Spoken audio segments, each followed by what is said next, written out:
Good evening, good morning, ladies and gentlemen.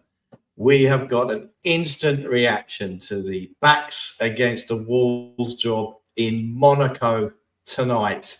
We have an instant reaction for you. We have live from Vienna in an ethereal blue background. HG, if you unmute yourself and say hello to the masses. Good morning, good afternoon, good night, wherever you are. Yes, hello to the masses. That was, it kept me awake at least. Maybe it was out of fear and worry, but I wasn't particularly tired watching that one. So I suppose that's better than some of the games we've had recently.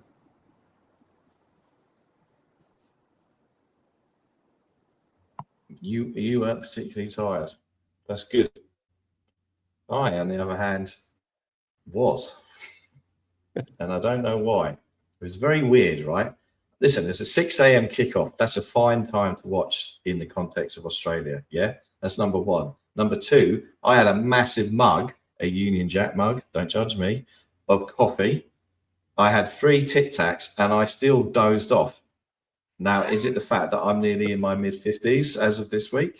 You tell me. Good evening to Keith. Lovely to see you. Anyone who has got any comments on the game, we'd love to hear them. We are instantly reacting. I have got one of European football's finest experts here to take us through his thoughts on tonight's game. And what better place shall we start than the team lineup? Now, did you, with your footballing prowess, work out the formation straight away that we were going to play? Was it obvious to you? I thought if anyone was going to play left back, it was probably going to be Archie Gray. Although I tried to convince myself that it might be Van der Ven because he plays there for Holland. And, I started to wonder maybe we would do something along those lines. I saw people saying that Paulinho might start because he played, I think, against Villarreal, was it? Or no, it was the Doncaster game. It was the cup game. It was the Doncaster game. Where he played centre-half. I'm happy that he didn't.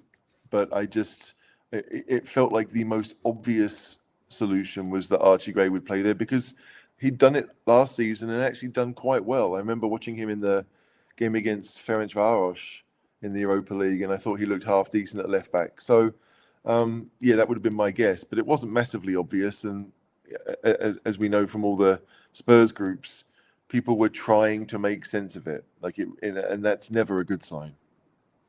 It's never a good sign. It was a bit like the time that Tim Sherwood played Carl Walker like right midfield, so Marquise and Hazard out of a game at Stamford Bridge.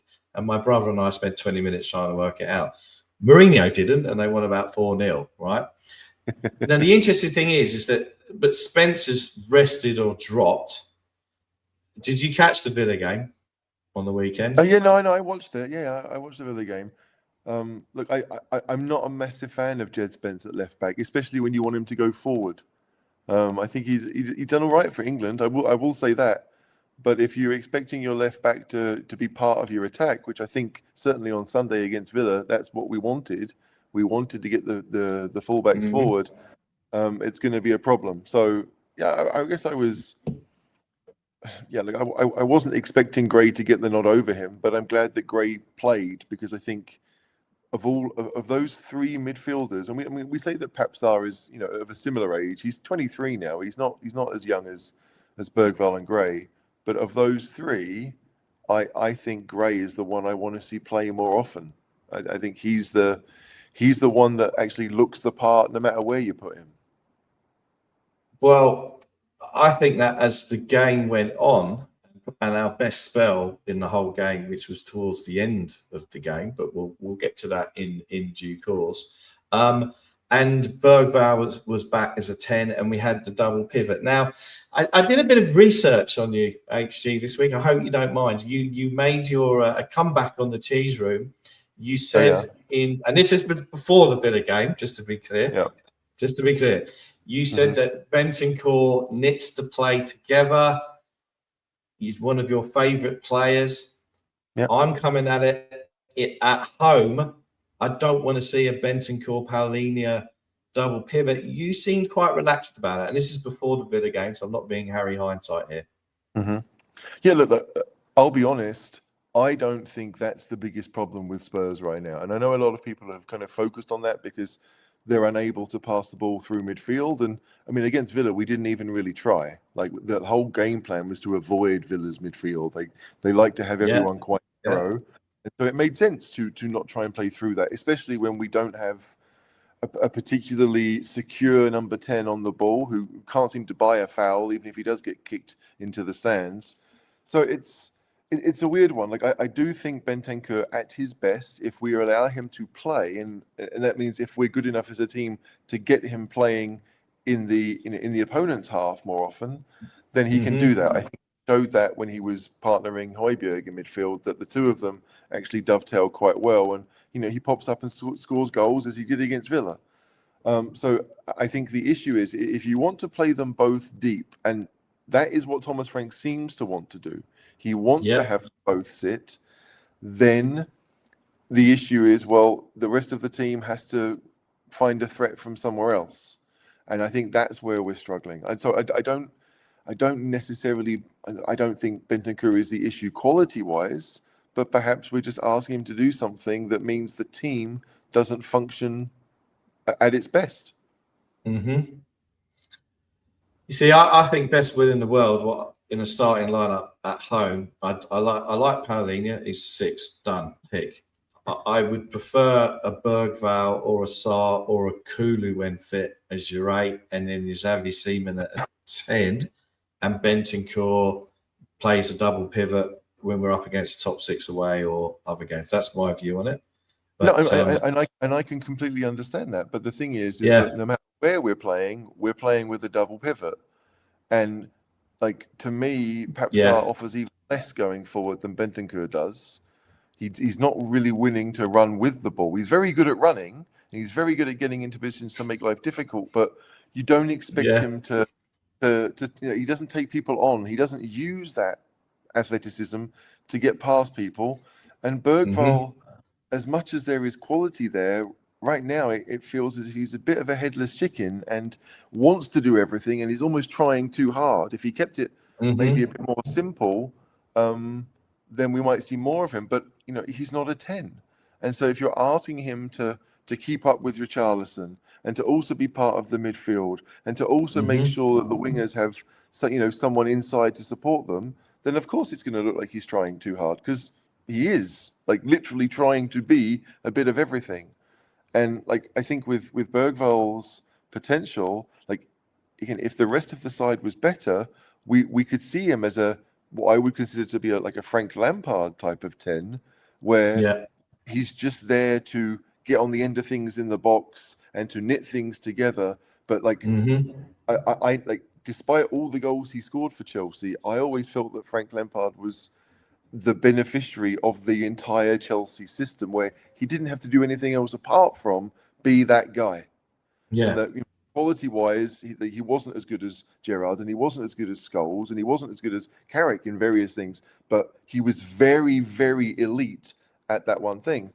And if we can't provide that system for Bergvall in that position, you see what we see today, where he was again trying really hard but unable to really affect the game in a positive way. So let's look at the first half, as we should always do. Now, Van der Ven, I felt, got beat a couple of times with the chip over the back of the defence and on the turn, which I've not really seen that with him before. Am I being too harsh? Yeah, I mean, yes, I think Balogun was a handful, and we haven't really seen a striker like that play against us. Because you're right, he had the pace to make it more difficult for Van der Ven than we've really seen before. Now, of course, maybe this is just maybe Van der Ven was slightly injured, and so he's not. I mean, we don't know, but you're right. It definitely looked at times Van der Ven was struggling in a way that we don't often see. But having said that, I don't think Balogun ever really beat him in those one-to-one things. He had chances in the first half to score, but they weren't really down to Van der Ven. But you're right, there were moments in that first half where a simple ball over the top, and we were struggling in a way that we don't usually see. And then I think someone who probably was our man of the match and has come in for a fair bit of criticism, and that's from me as well, is our goalkeeper, because he was forced to make a lot of saves tonight. Yep. So I thought he did well, and I think my criticism of him at the moment are, one, still on the crosses and dominating the area. Two, we all say he's a great shot stopper. He does have a habit of palming it back into the danger area. And three, he's not very calm with his defence. And I thought tonight he was fine on all of those three criteria. I thought he had a great game. I mean, and this is the thing. Like, with Spurs defending the way they have, we have conceded chances in every game this season. Good chances too. And so the fact that we've only conceded, 7 league goals now? It's not that many for 8. And for Spurs, 7 goals in 8 league games is a pretty good result. But you're right. Like, there are things that we all know he's not great at, and there are things that we know that he's very good at. And I guess right now we're giving him a chance to look very good. It almost reminds me of, we're going back 25, 30 years now, but when Shay Given was being the man at Newcastle, and everyone thought he was a great keeper, but when really it was because he had a pretty ropey defence in front of him. And I didn't think you were going to pull out Shay Given tonight, HG, but carry on. Those are the games I remember best. Don't ask me about 5 years ago. I don't remember, but 25 years ago, it's right there. But no, it's a weird thing because I personally believe that Kinski probably has the highest ceiling because you would believe, given his size, given his stature, that he has the potential to be very good at those things that you mentioned. He's clearly better with his feet than Vicario is, but you can't knock the keeper after tonight's performance. Like, certainly, I would feel like most of them felt like they should have been saved. But there was that one in the first half from Balogun. Balogun just put his foot through it, and it was amazing that Vicario got down to it. Everything else felt maybe more that the striker should have put it either side of him. But you can't knock Vicario. Like, tonight was a really good performance. If he was man of the match, he deserved it. And given the way that we're set up, like, despite having a back four and a double pivot, we still give up chances. Right, this Monaco side were very young. They were very technically secure. Like, I looked at their front four and thought, these players have played together and worked together for a while. They understand each other, and you just don't get that with our front four, and maybe understandably so. But so to come away with a clean sheet, you can't knock him for tonight. And in terms of going forward and things like that, Bergvall lost the ball. Lost possession a lot tonight, and I think to your point about headless chicken trying too hard, he didn't have a good game. He didn't have a good first half, did he? No, but it's like, if I look back at tonight, like, I don't feel like any Spurs player was not committed to the cause, and we've had issues with that over the years. I think desperately want to take the chances they're given, and given the fact that people like Bergvall and Sarr and Gray are almost on a roulette. Like, one of them is going to get a chance, right? Because it seems that Bentancur and Pellegrini are pretty much set. They're going to play most games. So who is going to get that opportunity? It's like against Villa, it was Simons that got the start. But it's still, my issue with Spurs right now is that we cannot get our centre forward into the game, no matter who it is. They are isolated. They are battling against 2 or 3 centre-backs, and because of that, we are forced to pray that maybe our wingers can create something, or maybe the fullback can whip in a cross. But that to me is our issue. Like, I think we need to have a second striker, because if we can't change things anywhere else on the pitch, then having 2 strikers should at least make it easier for us to combine in a forward area. So, Sully, who is Connor's dad, Connor's a regular on the show, leave noise. Good evening. Never wants to see Richarlison ever again. Now, Richarlison, He is not a player to hold up the ball, really, is he? No. I think the only times I've kind of ever seen him hold up the ball is when I thought in the Super Cup final against PSG, I thought we played a 3-5-2. Yeah, we did. And I thought, and I'm going back, I know, the old memory. I remember Philippe Albert to your Shea Given. I'm struggling to remember the Super Cup final, which was in August? Right, Yeah. okay. So we're going back to August. I mean, I was there, so I remember. You were there, good. You were there, and we did the Hong Kong Football Festival of Fun. That was my August, all right? Now, 3-5-2, I thought off the top of my head, it was Richie and Kudos was the two. Yep. And they worked really well together and they held up the ball really well together. We have never seen that since. And then if I remember, was it the Wolves game at home, Johnson and Richie were just diabolical. Now tonight, I know what you're saying about service and things like that, but I just thought Richie had a pretty nothing game. Am I being harsh? No, I don't think you're being harsh. I mean, I'm pretty certain Monaco played with the back three tonight, which means that if he's up there by himself, he is going to struggle, right? Like I think that's a massive part of. No matter who it's going to be, you're going to struggle if you're on your own up top. The only way around that is if you have the mobility to kind of work the defenders down the channels, and Richarlison doesn't really have that either. And we saw last season when he was effective for Spurs, he was either the number 9 with at least one person alongside him who could hold the ball up, or in the Europa League final, he was the left winger that was holding it up with Solanke, hoping to try and get them. I mean, Johnson on the other side obviously scored the goal, but he was never going to be part of your build-up play. No. And so, we just talked about how Kudus has the ability to do it and did it very well in the Super Cup final and did it well in the first half today. He can really hold it up.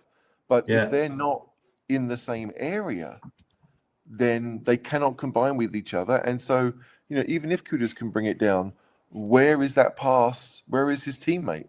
Because Porro is obviously behind him, and Bergvall is like naturally further deep anyway because he's not that 10. He's not naturally trying to be part of the attack.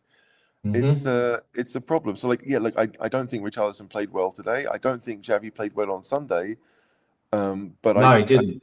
I think the system is the issue because Matisse Tel did okay on Sunday. We missed him when he went off because Richarlison couldn't do what Tel was doing.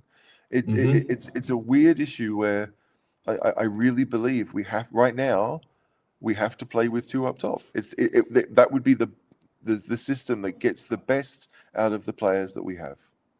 So you're saying a 3-5-2? Yeah. We didn't see it in pre-season. We saw it in the Super Cup, and we haven't seen it since. And even though that Super Cup ended in defeat, I cannot tell you how much fun I had in that game watching a Spurs side that looked decent. Yes, we were defending lots, and yes, we were struggling to keep the ball. But what we did really well, and it felt like it suited the players we had out. On that occasion, Pap Sarr was the one who was kind of the number 10, the one who was charged with kind of keeping up with things, but he had the legs to do it. We didn't ask him to create. We didn't ask him to do anything other than be that third midfielder with some legs that we can pass it amongst ourselves and get out that way. It's a shame to me that we haven't seen it because even if if Madison had been fit and if Kulusevski had been fit and whatever could have happened, then I could have said, okay, 4-2-3-1 probably suits the players that we have. But when those two are out, right, and we didn't have a number 10 until we signed Xavi, and he may not be that kind of number 10 anyway. Porro has the creativity to get further forward. Udogie at left back can make those runs and give. I mean, they're both wing backs by trade. I don't understand why we have gone the way we've gone. Which is a good point that's raised by Ian, who's based in the US. He does a pod called Podden and Podspur, which actually is a pod where he looks at other Tottenham pods, which apparently is meta. or I call it the Russian doll of Tottenham podcasting, right? Okay, Now, yeah. I he is mean, like, I follow him. I follow him on Blue Sky, so I know who you're talking about. yeah. So his question is what's happened to Frank being tactically flexible? So I want to just dive into this a little bit. I know we're doing the instant reaction, so we've been told or sold, or we actually know that Frank is more tactically flexible than, say, our previous Antipodean manager. Not hard, okay? Not hard. What has surprised me slightly so far, and it is only a small sample size, and he's been given the squad he's got and the injuries, is that I do feel at times him changing things in games, he leaves it a bit late. Whereas at Brentford, that's how he made his name amongst many other things.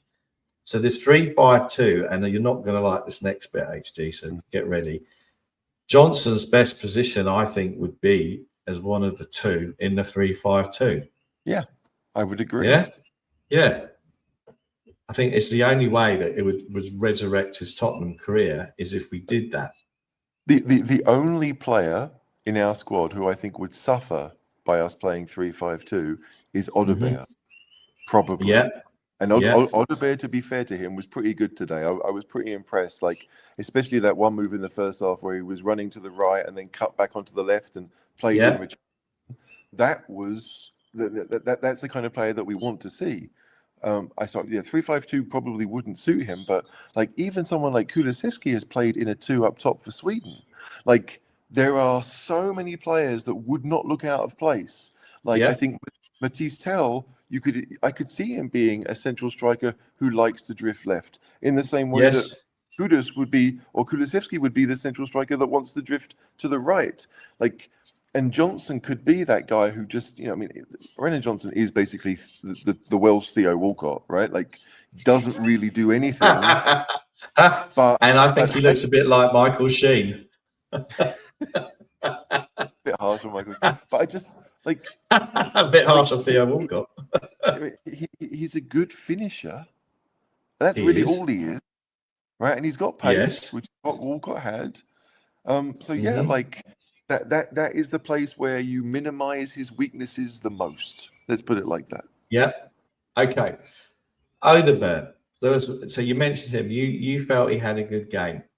I think what I am finding with Odegaard, a couple of things. I think one of his best performances was Leeds away when he had Destiny, a left-footed left back, on the outside, whatever. The most balanced we've had of creating chances down both flanks was Leeds away, in my opinion. Small sample size again, right? Now I feel tonight. I feel the difference between Odegaard and Johnson is that Odegaard shows a willingness to take on a player. I'm still not convinced that he thinks he is the conviction and the confidence when he takes that player on to do something decisive. Yeah, that's my feeling about him at the moment. I was going to say exactly the same. There were plenty of times tonight where he got into good positions and you were like, right, make your call. What do you want to do with it? And I think he only ever really had the one shot in the game. But given the fact that we can't get the numbers in support, right? Like even if he goes around the outside and tries to cross the ball, there's no one there really, or it's just Richarlison. So I think there was one occasion where he did get round the back and both of our strikers ran towards the goal and he kind of put it behind them. So like, I think, this may be one of those things that just comes with practice and comes with training because, people forget Odegaard was out for most of last season. So it's all still pretty new to him and he is still so young. So like, I definitely think that, I want to see him get minutes and I want to see him play more. But yeah, like the big thing for him is like, whatever you choose to do, you do it. Right, you don't second guess yourself here because the defenders are good enough to stop you if you do that. You have to be right. Like if his one trick is to run at people, feign to go out the outside, and then cut inside and shoot, brilliant. Kudus did that against Leeds and he scored. So that's the kind of thing that we need to do. Didn't Sonny do that a lot, even in his peak? Who is this? I don't remember him. I don't want to think about him. Like yes, that's exactly. Well, let's talk about Warren Barton. Now we've done Philip Albert and Shay Given. And by the time we finish it, Darren Peacock. Deary me. Right. Anyway, so we've got to half time. The Spurs Twitter sphere, I don't know what the Blue Sky Beers were saying, if that's the right way of talking about them, but it was very much it's frank, it's boring, we're not doing anything, we're playing crap, da-da-da-da-da, but we get to half time. No changes are made. And then we have stuff like Odegaard had a deflected shot, which went over the top. Porro did a free kick into the wall. 60 minutes, Bergvall and Bentancur go off, and Simon and Sarr come on. Now, I thought that Simon did not make much of an impact. He had 30 minutes, 35 minutes on the pitch. I think we'll get to the latter stages of the game short in a minute, obviously, but I thought initially he looked a bit lost. Now, I remember either WhatsApping you or we had a conversation about Xavi Simon. You were very lukewarm about us signing him. Where are you up to now? Like, I still believe that we needed to sign someone, right? Like, things would be worse if we didn't have him. And so it's only been, 5 or 6 games since he joined, right? Because obviously he came at the end of the transfer window. So he's, 6 or 7 weeks in England. I'm not massively concerned about him and his quality. I don't think it was a player that we probably wanted or needed, but we were quite desperate, right? With Kulusevski out and Maddison out, and the club have obviously decided that those good youngsters that might be getting minutes need to go on loan to get more. That we obviously had to have someone. It could have been a loan player, as far as I'm concerned. We didn't need to go and spend 50 million on someone. But I think that Simons will benefit from the fact that when we have our better players back and we have a more cohesive team, he should look better. Do I think he makes our best team when everyone is fit? No, I don't. And I think that is going to be a massive consideration, that when, let's say it gets to December and we're only missing Maddison long term at that point. Suddenly, like, choosing an 11 is going to be quite tough. And Thomas Frank needs to figure out quite quickly who works well with each other and who doesn't. Because that to me, at some point, that's what makes good players into a great team, or great players into a great team, is when they understand and they work well with each other. So, I'm not down on Xavi yet. I don't think he's a left winger. I don't really want to see him there. But no, again, I think if we were to go to a 3-5-2 system, that would hopefully mean that you wouldn't need 2 to sit. You could probably you'd probably be okay with 1. And then if Xavi becomes more, one of the 2 8s, then it works better. But if Frank is insistent on having 2 that sit deep in midfield, it's going to be a struggle for Xavi to look good. It will be. See, our very good friend Gibbo has said 2 weeks ago that he thinks Xavi is overhyped, he said. Now, he did, to be fair to him, clarify his comments on this week's show. He wasn't saying he was slagging him off, but he felt that we buy these players and we overhype them, right? So so on the context of where, to your point about when we signed him, right? Let's not forget as well. So Kulu was out, Maddison was out, Morgan Gibbs-White was in a Greek prison. Eze finally declared his undying love for the Gooners. Yeah. So there was psychologically, there's a lot, and also, there's a lot of pressure to get Xavi Simon in. Chelsea were in for him, I believe, or they weren't, and then we got him, and then we were all delighted we could get someone. And my knowledge of him, and I know your knowledge of him much more, because obviously he's at Leipzig and in the Bundesliga, is him putting Declan Rice on his arse during the Euros and having that goal, right? And anyone who puts Declan Rice on their arse, that's fine by me, yeah? I think with him is that I don't want him on the left, I agree. He is a number 10. He's very one-footed, which I was a bit surprised about.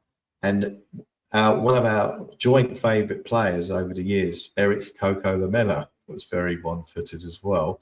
And he did a Rabona at Leeds. What are you suggesting? I'm not sure I like. Oh where no. Let's be clear. I am not going. We are not going down the Lamella Avenue. All right. Okay.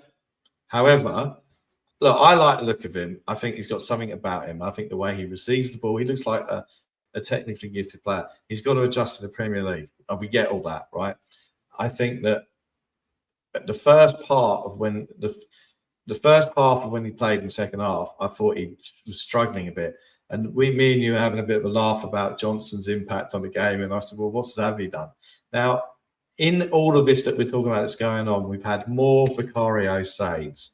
We've had Monaco queuing up with chances. So Minamino, I think, was it a hat trick of chances he had?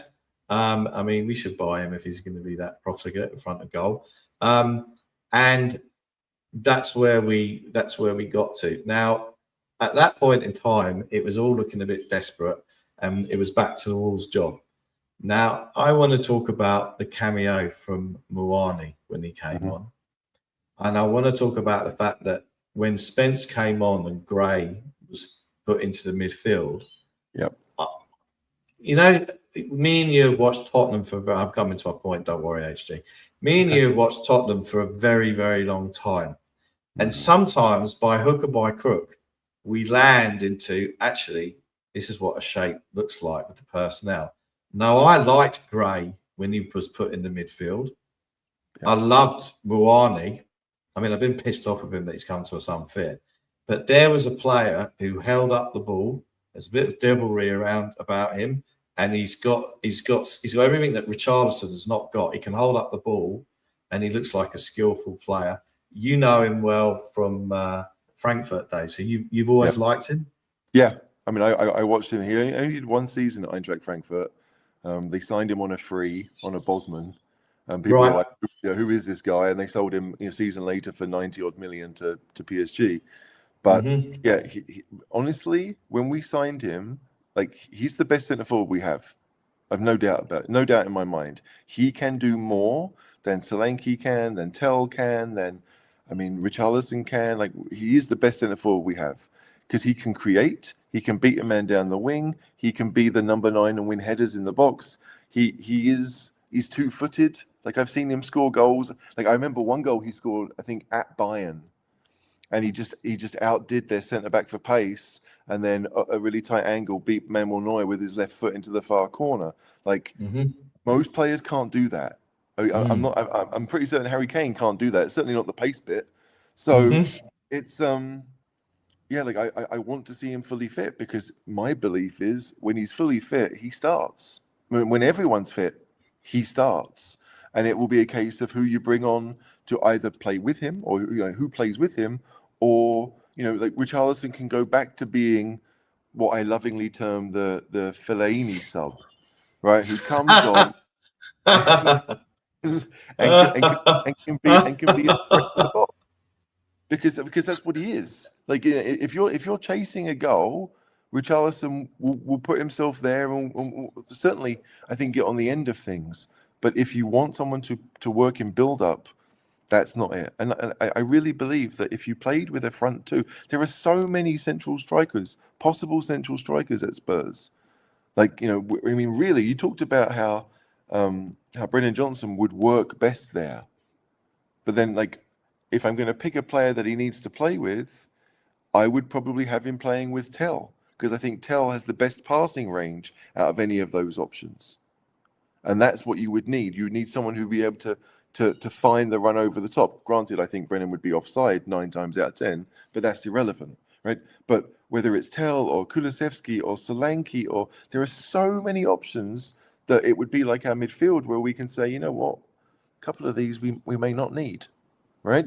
So can't cost you just for one sec. Just to recap, ladies and gentlemen, and if you're watching this at home, we'd love you to give us a like and subscribe and all the rest of it that I meant to say. So just to recap, we may click this up. HG so far has said Moani is better than Kane. No, I didn't say that. Come on, help me. Just hold a second. Brennan Johnson is Theo Walcott. Richarlison is Fellaini. So there we go. Yeah. I might clip all that. Okay. So with Moani, he was putting himself about a bit. Johnson should have scored after good work from Moani at the end. We could have snatched it at the end, right? He had time to take a touch. He had time did. to take a touch and pick his spot with his favoured right foot. But yeah, the less said, the so better. I think that when Moani came on, I felt that Xavi Simon played better because he had a proper striker in front of him. Yeah, and he got more into the game. And I'll come now. Archie Gray. Talk of his best position. Now, is he more of an 8 than a 6? Yes, in my eyes, absolutely. Because I think he reads the game really well. He can intercept, and in the way that you might expect a 6 to do it. But he reads the game well. He's composed on the ball, and crucially, and almost quite rarely for one of our midfielders, he makes intelligent runs off the ball to provide an option for those who have the ball.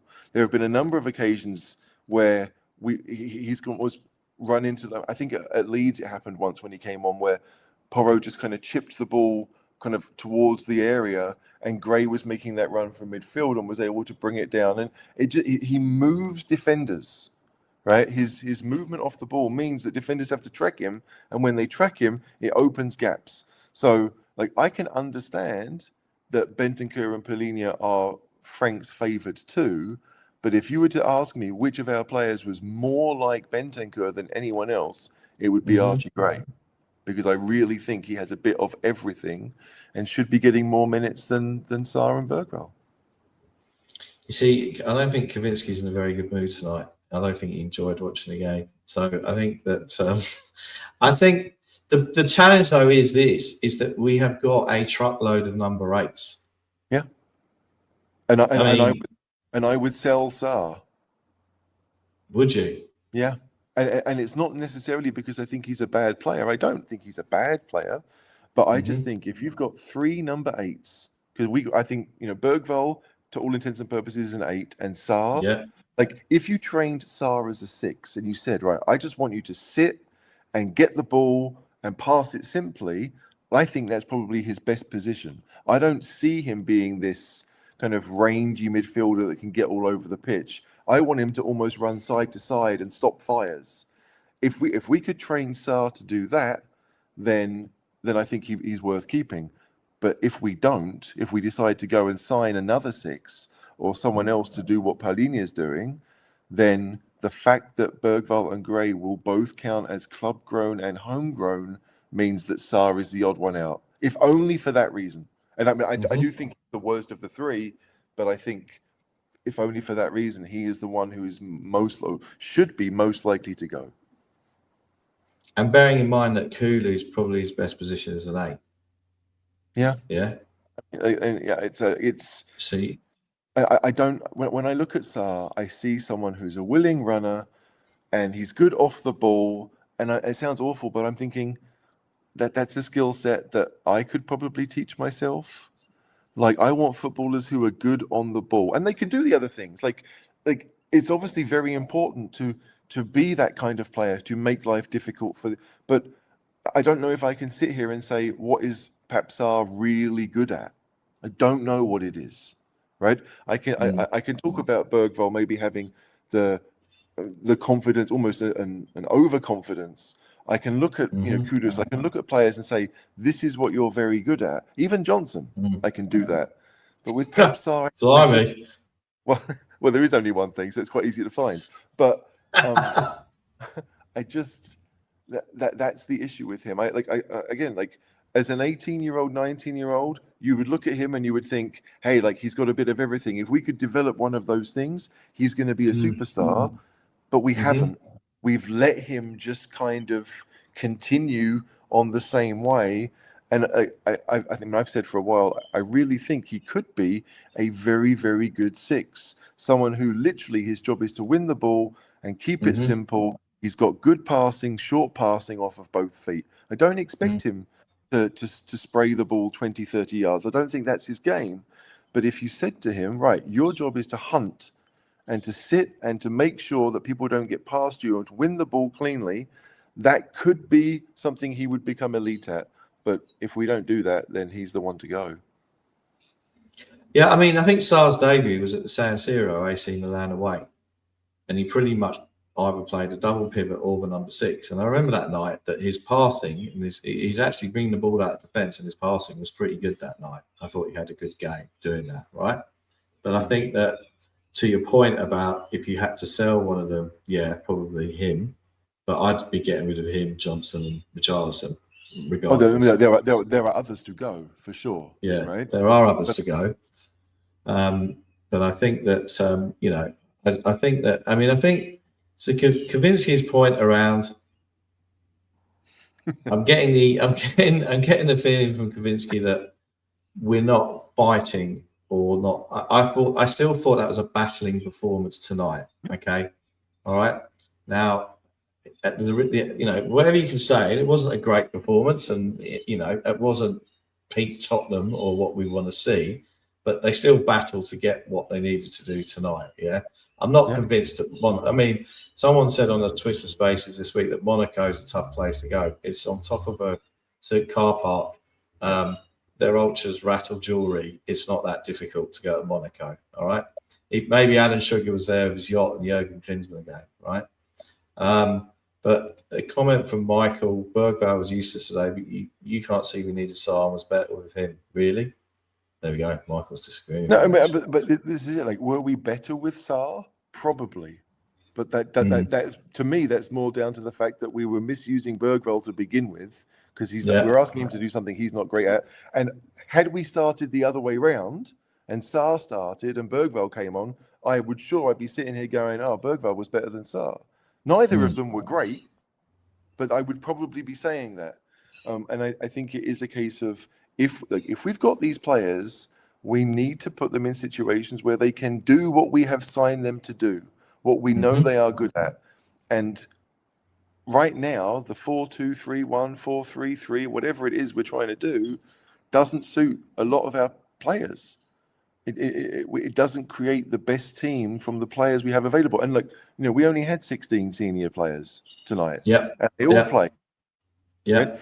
But I could sit here and be annoyed that, well, the reason we don't have Tell is because we haven't got rid of Solanke out of the Champions League squad.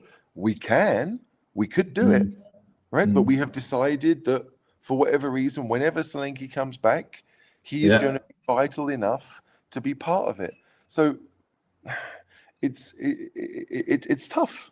It is tough. But I have nothing against Sarr. It's the fact that he doesn't qualify in the way that Bergvall and Gray do, and I think especially with Gray, he needs to be, in my opinion, the choice. Like if Paulinho and Bentancur are the top two, he's next. And I've thought that for a while. I don't quite see. I don't think. Yeah, but I don't think Frank's quite seeing that, is he? He's not getting a lot of game time. But the thing with Thomas Frank at the start of the season, it was Sarr who was playing that role as the 10. Yeah. He did it in the Super Cup final and played really well that night. And then randomly it switched to Bergvall, and Bergvall was doing okay in that role. But and then Simons was shunted out left, and then Simons was played inside, which made sense to me because that's where you want him. As much as I would have sat here 3 or 4 weeks ago and said, I don't think Wilson Odobert is particularly ready for Tottenham.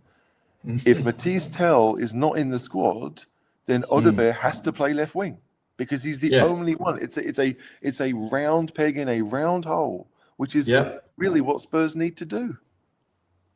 And then just going, I know we've talked about the 3-5-2, but if we go back to the 3-5-2, at the moment you look at what centre backs we've got available. So Romero is out until Chelsea at the earliest.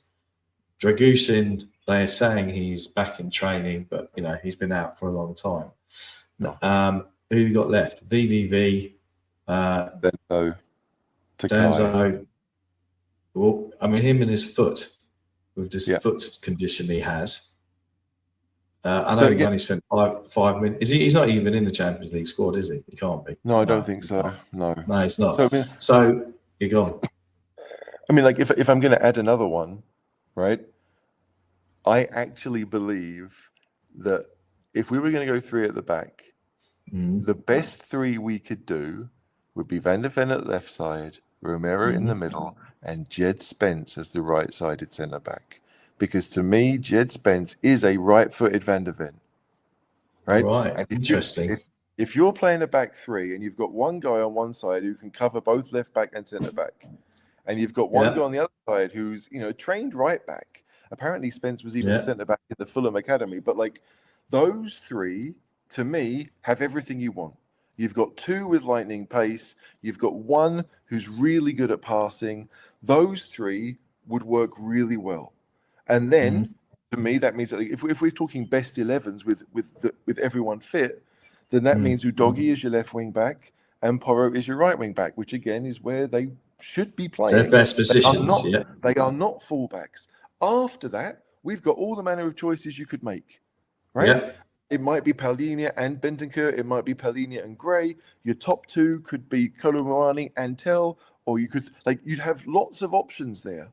But weirdly enough, that would be, and it means that we would struggle for fullbacks. That's the issue, because if Spence is not kind of rotating with with either your right wing back or your left wing back, you're in trouble. But to me, if everyone's fit, that's the three you use, and you can use Takai as your sub left centre back, or Davies, or you could use Dragusin as the middle one, because you don't and again, it depends on the team you're playing. But if you want, like I've been actually quite impressed with Danso tonight, and I've watched I thought he played well. Yeah, he played well. And I've watched him for Austria, and he doesn't play for Austria really. He plays the games that they expect to win, not the tough games.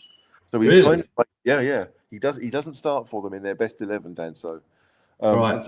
And I've seen him make a couple of high-profile rickets that are usually concentration-based. But tonight, he's got pace. He's decent on the ball. He puts his head where it needs to be, where it needs to go. He's a very, well, I don't want to say very good. He's a quality and again counts as homegrown centre back. So if you're following those rules, then that to me that would mean that Dragusin is probably on his way out, because I'm not sure that there's this place for him. I'm not sure he really fits, and it doesn't mean he's a bad player, because he's clearly not.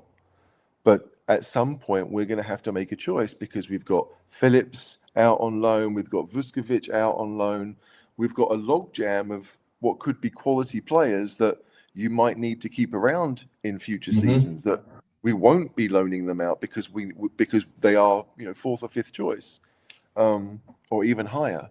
So it's a rough one. But I would love to see a back three of Van der Ven, Romero, and Spence. I don't think it's ever going to happen, but I would love to see it. No. Okay. So let's finish off the game. So we obviously do you know off the top of or to hand where we are now in the Champions League grouping? I don't know.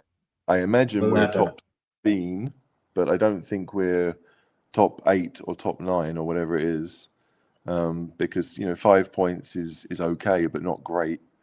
So I don't know exactly where we are 15th at the moment.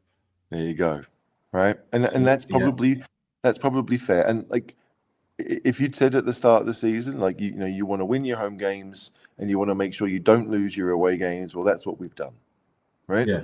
If I sit here and say, do I think we deserve those 5 points? No, because we weren't really better than Villarreal, and we certainly should have lost the 2 away games, right? Bodo should have beaten us, and Monaco should have beaten us. Yeah, so absolutely. If we only had 1 point, I don't think we could argue based on performance. The fact we've got 5 is pretty good, and if we go, it's not pretty good. It's very good. And so when we play Copenhagen in 2 weeks, again, it's a home game that really we should be expecting to win. Yes. Not that I ever like that phrase with Spurs. But if you do that and you get 8 points from your first 4 games, I mean, 2 points a game, that's what you want. It then gets much more difficult because you've got PSG and Dortmund and Frankfurt. And so we need to get the points as early as we can. But if we're able to win that game by hook or by crook against Copenhagen, I don't care how we do it. But if we're able to do that, then you can't really argue with the start we've had. But it would be. I would love to sit here and say that we look better week in, week out, and we don't. It's the same. It's the same every time. We are committed and we're trying and we're doing all we can, but there's very little quality on show, certainly from a team aspect. And the best teams are exactly that. They're not individuals, they're teams. I'm hoping naively that Moani is going to improve that quality now that I'm hoping that we will see him more regularly and provide something different. If I was to pick a front three, right, if we're going to stick with this front three system, then I would have Tell down the left, Kudus down the right, and Cullen in the middle. Yeah. Because I think they are all mobile, they're all relatively young, they're all tall and strong and good in the air. Yeah. And I think you're more likely to scare defenses by playing those three. Defenses aren't scared of Johnson, not really, because they understand, like all Spurs fans do, that he's only dangerous if the other 10 are working.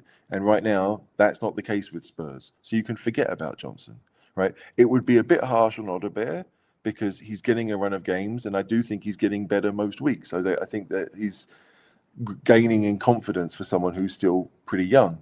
But yeah, if I was to pick a three, I think Tell, Kolomoani, and Kudus are by far the most talented attackers we have, and it could happen. It could happen this weekend at Everton. It really could. And speaking of Everton, seamlessly we'll wrap up in a minute, but let's quickly talk about. So we've got Everton on the weekend. Mm-hmm. It's away. How do you see that? And you can't just say more of the same. Okay, I can't say that. No, you're banned. It will be. I'm trying to find a way of saying more of the same without using those words. Look, I think Everton should be favourites because they're at home and they've got. I don't think they've lost there yet, right? I don't know, but they've had a pretty good start to the season. So they've made their new stadium a fortress, just to be clear, whereas ours. Yeah, I mean that's another video why ours isn't a fortress. So like I don't expect us to win, but then Spurs surprised me at Leeds because that was a nasty game in nasty conditions, and it was a game that Spurs generally over the years would have lost, no matter who was in charge. Pochettino's might have lost that game just because of how the conditions were and how the home crowd were really up for it. I don't think the Everton crowd have that same intensity. But I think they will see it as they'll be looking at getting 3 points. They're not going to be scared of Spurs. And so it's a tough one. If I was betting, then I would put money on Everton winning because that way it softens the blow. But they call that an emotional hedge, HG. You put some money on the other team. I've been a Spurs fan for 44 years now that I can remember. Yeah, like that's a pretty obvious thing for any Spurs fan to do, but I don't look at that Everton team and think they have better players than Spurs. I don't, but I do think that they are probably a better team than Spurs are, and that Moyes, given the chance to work with them during the week, which obviously Thomas Frank doesn't have, that Moyes has got something and will continue to get things out of those players, and Grealish will continue to thrive. And Dewsbury Hall will be that kind of player he's been for them. They are solid, they are effective, and if we can't match that, they'll beat us. So the irony being, for all this talk tonight about three at the back, I cast your mind back, HG, to last season, when our Antipodean coach did indeed play three at the back for David Moyes' first game back at Everton, and I think that lasted all the 45 minutes. Yeah, but it was also Archie Gray, Dragusin, and Ben Davies, if my memory serves. Correct. Right? There was no Van der Ven, there was no Romero. It wasn't a Costa Curta kind of no. Costa Curta. Costa Curta. We don't talk about Levy anymore. We've got a new era, mate. It's the Lewis family. New owners. The Lewis family. Is it like John Lewis family? Like what kind of family? Anyway. It's a new era, HG. The new era. It's a new era. It's a good point here from Waxing Miracle. Braithwaite is out. Yeah. So I mean, he's a good player. Like I don't mind O'Brien. Like I think O'Brien is probably would be playing centre half if they had an actual right back or left back. Like he tends to play somewhere in the back line for them. they let Michael Keane go, and then they re-signed him, and he's playing every game. So Everton are, they have solid Premier League players, and they have maybe one or two. Like I like NDI, the striker who scored against us last season. I liked him when he scored against us for flipping Sheffield United in the Cup a few years ago. He is. Yeah, but he was up against Clement Longley that night, so it's not that difficult. Come on. But still, like I think like Everton do have some decent players, and Moyes will get the most out of it. That's the frustrating thing, is that I'm still to be convinced that no matter who plays for Spurs, that Thomas Frank will find a system that gets the most out of them. And that's it. But like I just when you play as well as we did against PSG, I understand that not every game in the Premier League sees you play against the European champions. Yeah. However, we are not as good as a lot of Spurs fans think we might be, or think that we should be, and that actually, being very good at stopping the opponents and then, playing off of that is not a bad way to go. And I think on Kavinsky's bombshell, where he's blaming the performance on the players' wags. Anything further you would like to add, HG? No, only that I look forward to the Everton game. Today is my mum's birthday. I think you'd like to hear that, so I should say happy birthday to my mum. What a fantastic week for birthdays. Mother HG, Danny Minogue, Snoop Dogg, and pardon me for being self-centered, it was my birthday on Monday. So happy birthday. Thank you very much. And waking up and watching the Villa game without knowing the score was the perfect way to start my birthday. Yeah, the perfect way. At least they didn't lose today on my mum's. My mum was planning to go to Monaco, and I was like, Mum, I don't really think you should. It's a long way to go. And they're playing on my birthday. So yeah, she watched it, and from what I got from her messages during the game, I think she's happy she didn't go either. Well, there we go. Happy birthday to HG's mum, and Davo, you can F off. Well, there we go. And on that note, I would like to say, HG, thank you very much for joining us. Great to have you on. No problem. And hopefully you're back on soon. I am now going to try and end this stream professionally, which I've had a problem doing in the past. So all that's left for me to say is, come on, you Spurs. Come on, you Spurs.